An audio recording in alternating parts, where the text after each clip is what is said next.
and switches are the primary devices used to connect computers on a single network, usually referred to as a LAN or local area network. But we often want to send or receive data to computers on other networks.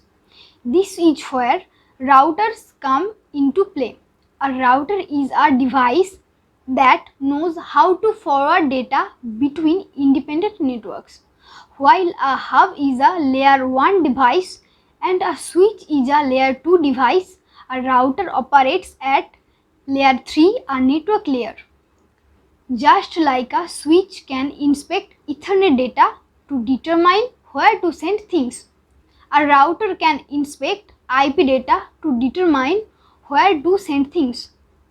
Routers store internal tables containing information about how to route traffic between lots of different networks all over the world. The most common type of router you will see is one for a home network or a small office.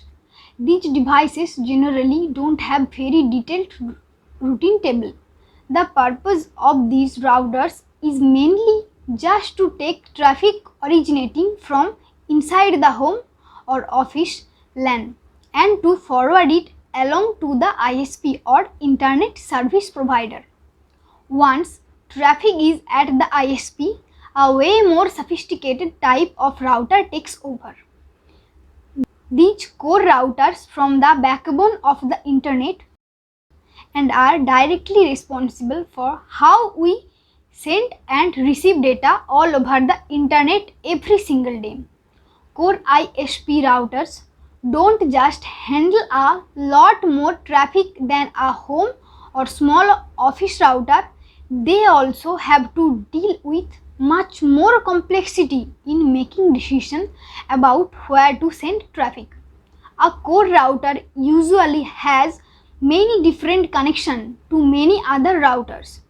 Routers share data with each other via a protocol known as BGP or Border Gateway Protocol that lets them learn about the most optimal paths of forward traffic.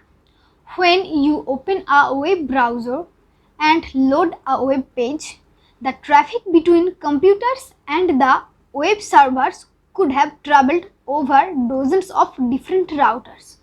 The internet is incredibly large and complicated, and routers are global guides for getting traffic to the right places.